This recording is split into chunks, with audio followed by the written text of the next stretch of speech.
Hello everyone, hope you're doing well. Today in War Thunder it is time to have a look at the unofficial patch notes for updates 1.97, or at least the dev server 1.97.0.30.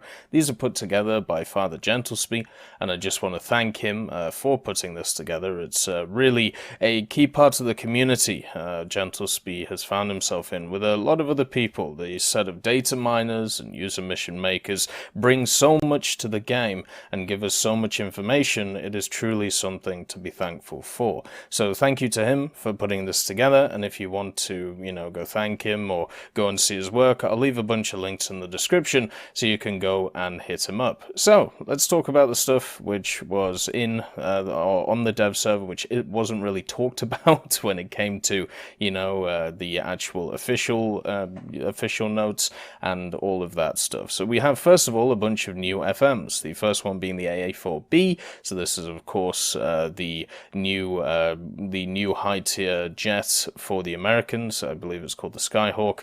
Then you've got, of course, the F-100 China, and the reason why this has a different flight model to the F-100 for America and also France is because it's a different vehicle. It's a vehicle which is the A version of it, so therefore at the end of the day it should have a different flight performance. It should have a worse flight performance than the D, but we'll have to see when it comes to the game. Then we have the two Phantoms, the American F4E and the Japanese F4EJ.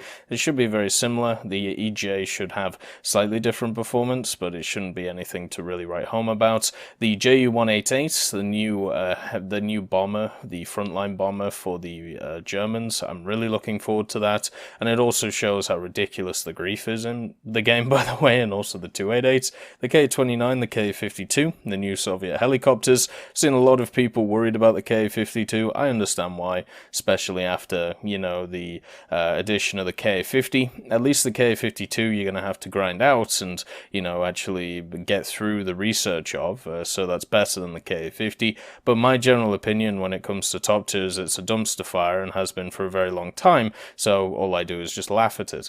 Then you have the Lightning F6, which is of course the new British Mach 2 aircraft, and a plane which I missed when talking about in the files. So here's a bit of extra info. The Morane-Saulnier. So what is this? Well, this is what it is. This is from the asset viewer in War Thunder, and what you'll find here is a plane which is very similar to the MS-406. And if you don't know what the MS-406 is, it's a French aircraft which is not very good in War Thunder. It's very heavy. It's underpowered when it comes to its general overlook, just because its engine isn't very nice, and also its general ammunition is okay, but it's just very sluggish through the air. So where does this Morane come from? Well, the Finnish in 1940 decided that they wanted some of the MS-406s, because they wanted to try and get as many serviceable aircraft as possible, so therefore, they could obviously participate in the Winter War and participate if they had to deal with any other advances from any other countries. So by 1943, the Finnish received an additional 46 MS-406s and also 11 MS-410s, and these were all bought from the Germans, because obviously at this point, occupied France, and wonderful stuff like that. But the Finns didn't really like the aircraft. They found them incredibly underpowered, which they were by 1943 and even by 1940. So what they did is they did a series of upgrades to them. The first thing they did is they added the Klimov M105P engines to it. It was a licensed version of the HS-12Y. This gave them 1100 horsepower plus a new propeller.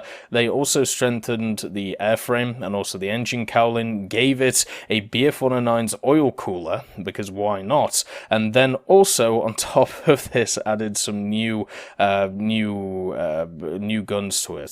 So they added a 20mm MG151 in the nose, so be very afraid of that. And they also added some other guns, including just the normal belt-fed guns in the wings, but they sometimes replaced either the 20mm in the nose or the guns in the wings with 12.7mm Berezins. So this is a very interesting aircraft. It's basically just a steroid infused MS-406 with a better engine and better armament. So I'm wondering if this is going to be some kind of event vehicle or if it's coming to the tree. No matter what, it's another example of a Finnish vehicle, which would be really nice to see. Also, while I'm here on the asset viewer, there was a few people asking about certain vehicles, so I thought, you know, I would just put some mind at ease. There is some information about, you know, where was the Apaches, you know, because obviously I didn't show them in the last video. Well, they're still here. You know, they haven't gone anywhere. They're still about. I just didn't really see the point in bringing them up. So you've got the AH-64A, then you've got the AH-64D, which is sat right here, and then the AH Mark I, which is, of course, the British one. None of these have been changed. They are all exactly the same as they were before. They haven't been touched at all. So, yeah, it's just as simple as that when it comes to these AH-64s. So, yeah, that's all well and good. Back to the notes. So we have the Saab J35D, obviously the Draken. That thing I think is going to change a lot when it comes to its general flight model and stuff like that. I'll be incredibly surprised if it doesn't, just because of how badly, in my opinion, it felt on the dev server. Then you've got to fix a bunch of glass armor thicknesses, so they've increased a lot of them, which will be nice to it. They added some new explosives in the PBXN5, so maybe that's linked to either a specific missile or a bomb edition, which should be really nice to see. Then what we have is the reduced air brake drag for the B-57 and the Canberras. That won't really change it that much. They have many other problems, and it's mainly down to what they face in the game. And then the FMs for the B-5s, the B-7s, and the D-4s have all been completely reworked. So that's kind of interesting. It also may be a sign that we're going to get some more of these planes. The B-5N2 isn't actually that bad now that naval's about. It's got a really nice place in the game because of its loadouts. The B7 has always been a really fun aircraft. The D4s I cannot stand. I think they're absolutely terrible, and we'll have to see what this flight model changes will do to them. Prop feathering for the BF-110s, the B-18, and the T-18, so that's kind of interesting. And the G5N has a completely reworked flight model. The G5N, I don't think that thing's been touched in years. If you don't know what the G5N is, it's the big chunky. It's one of two of the absolutely massive vehicles from Japan, which are in its bomber line. It's the G5N1. It's actually a really beautiful vehicle. If you've ever flown it, it flies like a bus, though. It definitely doesn't fly well at all, and that's just because of the fact that it doesn't roll really well. Its elevator is crazy because it's the size of Manhattan, and it obviously joins its brother, the G8N1, at the highest echelons of the bomber line for the Japanese. I hope this means that maybe we'll get some more of those larger bombers that we see from Japan. But anyway, it'll be nice to see how that, you know, changes. The number of cylinders has changed on the Halifax engines to 14, as that historical change is really nice to see. They've nerfed the J72's engines in general on some altitudes and speeds, and the MiG-21 F-13s. So a little bit of a nerf to them. The change of yaw characteristic on the K-50, so maybe it'll be less maneuverable or more maneuverable. We'll have to see when it gets to live. Reworked most of the Lag 3 FMs. I thought they were actually pretty good. You know, they felt kind of weighty. They felt kind of not very powerful in the engine. And, you know, there was ways to work around their flight model, which, you know, made it really, really advantageous. But they weren't really, you know, that crazy. We'll have to see how, you know, that effect on the FM will, you know, hurt them or do well for them. There's also a reworked MiG-21 MF FM slightly, SMTs 2.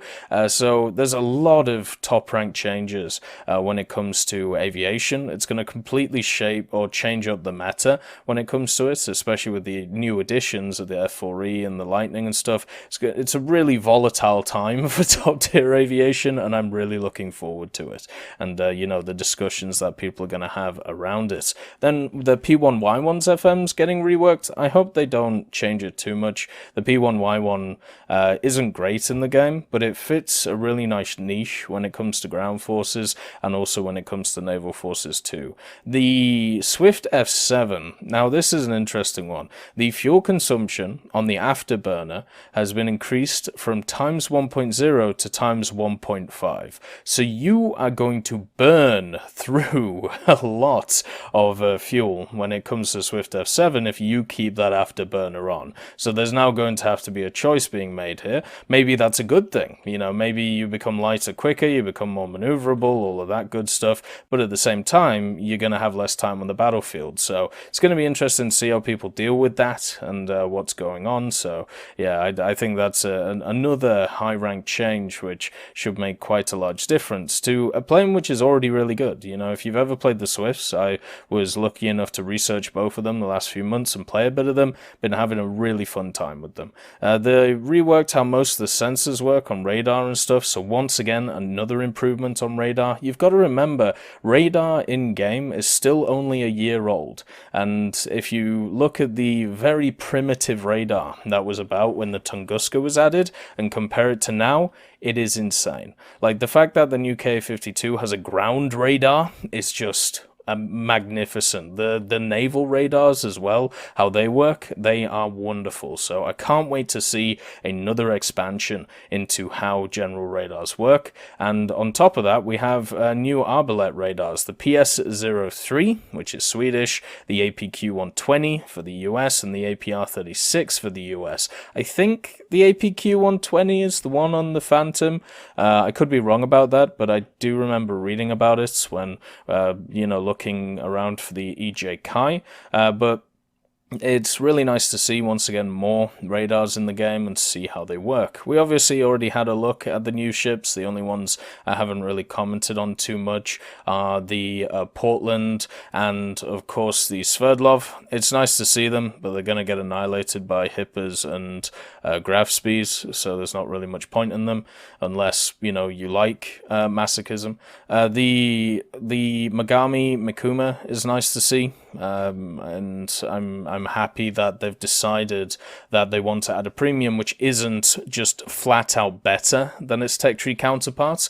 Instead, it's basically the same. So I'm very, very happy to be able to see that. And the frigates, the Kern, which we talked about the other day, when it came to, it wasn't actually on the server itself, the dev server, but the fact that it's sat in the files and it's looking really lovely. It's a beautiful vehicle if you just have a look at it. And I think it's going to be nice seeing more of an expansion into these more modern frigates. And I'm guessing, with the way that naval is going, where they've made a commitment to larger and larger vessels when it comes to battleships and stuff, the only way that certain nations such as the Soviets are going to be able to keep up is in the form of these frigates. Now, obviously, this is a German frigate, but it's still very nice to see. And when it comes to Soviets, they don't really have too much when it comes to heavy cruisers, when it comes to battle cruisers. Battleships, there's a little bit, but not a lot. So my feeling is, they're going to have to heavily rely on frigates with a bunch of stuff such as anti-ship missiles. That's going to be really fun balancing, by the way. The next one is some new tanks. There's nothing really that crazy here apart from what we talked about yesterday when it comes to stuff like the STRV-122 and the Centauro MGS-120, which is really nice to see. Oh, one last thing about the frigate Kern as well. One of the odd things is it has the 100mm on it, so you got the one on the front and then the one on the back. These are actually named Gneisenau 100mm. Now, I don't know why. Maybe there's a reason why. Maybe there is a specific gun called the 100mm Gneisenau gun, but I couldn't find it. And if you don't know what the Gneisenau is, it's a German battleship. and it also didn't have any 100mm guns on it. So I have no idea what is going on with it, if, it's just one of those things. But yeah, the guns are just called like the 100mm Gunnizer now. So yeah, that's just something that's kind of interesting to think about. So yeah, all of the things that we talked about, the Centauro, and obviously the STRV-122. It was really nice reading a lot of comments about the STRV-122, what it's supposed to have, what it should have, all of these. Really nice to see that once again, when it comes to classified vehicles, people seem to just know in and out what's supposed to be on it and what's in it, even though being fully classified is a thing. So yep, keep it up. It's really interesting and fun reading all that stuff. Then we have the MGS-120, which looks like a pretty fun vehicle. As a fan of the first Centauro, with the we're at 8.0 with the thermals and obviously with the Heat FS, I'm really looking forward to another Centauro. The speed of the vehicle and maneuverability and the fact that it has scouting is just one of those things which is just really nice to see. It's a fun vehicle to use, and to see an upgun version makes me incredibly happy. Then we have some new weaponry for the Swedish vehicles, makes sense, and then some changed bullet names for the 152mm football cannon used on the Sheridan, which is a bit odd. So the Sheridan, if you didn't know, there's an event that they bring back every so often, and it's the tank football event, and it's a really fun event, and I wish it was available all the time, because I would love to run some tournaments in it. It's pretty much a 3-on-3 or 4-on-4 mode with boosted tank models where you fly around the place, using your gun, and you're able to batter the ball into each of the nets. So to see differences changed to, the bullet names of something on the football cannon, maybe we'll see it come back, or maybe it'll become a custom game which you can play all the time. And I would love to see it, because I'd love to run some tournaments through it. And then we have changed the smoke grenades for modern tanks. Max distance for a grenade increased from 5 meters to 12 meters. I think personally this is a good change. I think a lot of the smoke grenades going off completely instantaneously was kind of annoying, if I'm honest, and it's nice to see that is slightly different when it comes to what's going on. It means that you just have a little bit of extra breathing room, instead of firing off your smoke and then them knowing exactly where you are before maneuvering. The Mistral SAM changed, so the CXK, so the drag coefficient, increased from 1.76 to 2.25. The prop nav guidance timeout added to 0.5 seconds. Proxy fuse radius nerfed from 3 meters to 1.3, and the same charge for every anti-air missile. So that's fine. It doesn't really matter too much. The Mistrals on the SAM, which is of course the top tier sedan for the Italians, it's incredibly strong, so I don't think any of those changes will really change it that much. They've also changed the Igla, so the air-to-air missile for the top tier Soviets for their helicopters, added a max speed parameter, and IRC FOV change from 3 to 1.5, max angles decreased from 40 to 38, so a pretty decent nerf there when it comes to its actual tracking. So we're going to have to see how much that actually affects it. I think it's going to affect it quite a lot. The R13M changed. It's increased its range band to 5.5 kilometers, so you should be able to lock on at a little bit extra distance, only 300 meters, so not a huge change. The R60 has been changed though, adding 200 meters per second to its end speed, and its max speed parameter added at 850 meters per second. So that should actually, be a decent buff to it when it comes to the speed of it. And the good old fire streaks, the wonderful fire streaks, have been changed, so it's nice to see. Let's see, so they've increased the Finn's AOA HOCHAR and the VER from 0.06 to 0.1. The end speed has been increased to 1,000 meters per second. Time life decreased from 20 seconds to 13 seconds, and the load factor has been increased from 5Gs to 13Gs.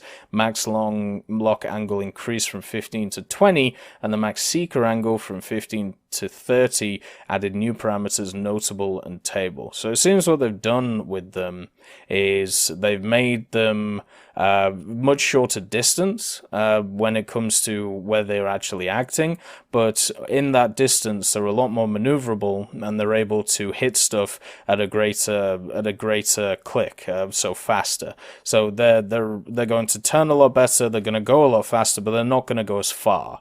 So that actually I think would help them a lot, since fire streaks are mainly used around the 879 OBR. You're not really facing stuff that much which is, you know, crazy supersonic. So that's not a terrible change. I think they'll actually benefit from that. The red tops, which are of course the new missiles on the Lightning F6, they're 16G missiles. I personally had a few issues when it came to the red tops. They didn't seem to be locking very well on target. They would actually go under the target a lot of the times, which was kind of odd. It was as if they weren't working out to go vertical, you know, they weren't working out how to go vertically towards the plane. Instead, they got stuck on that horizontal axis where they were launched from. So hopefully that gets changed. The Stingers reduce rate max of Seeker from 20 to 12. I don't think that'll matter too much unless the Apaches get added. Then it might matter a lot. We'll have to see. And the last one is the AIM-9J, is a 20G missile and really low lock angles at 10 degrees. This was the new Sidewinder, which is available on the F4E and the F4EJ, so that should be pretty fun to have. There's a lot of new air-to-air missiles in this update. There's a lot of new top rank, you know, vehicles, so it's going to be incredibly fun to see how that all works out. So overall, when it comes to it, you know, there's a lot of really cool stuff coming to the game in update 1.97. It's shaping up to be an absolutely massive update, by the way, you know, with over 60 vehicles, with all of these changes to radar, with all these changes to air-to-air. We're shaking up the meta of not just, you know, top-tier tanks, but also top-tier aviation. There's a bunch of really cool naval stuff added in. My only question when it comes to it is what's the next event going to be? Because normally we see stuff in these updates where, you know, what is going to be the next event vehicles and, you know, or the next event, because at this point, you know, we are due for another one in the next month or so, so it'll be interesting to see what is going on. Anyway, as always, I hope you all have a wonderful day, and I'll see you next time. I just want to thank Ambrosius McClellan, B. Young, Blackie, Chris Giltnane, Daniel Stanton, Jay Wilt, John Ryman, Martinez, Super Cacti, Trigger Hippie, Eugens Terry, and also Elove Goat and Samuel Slick for supporting the channel.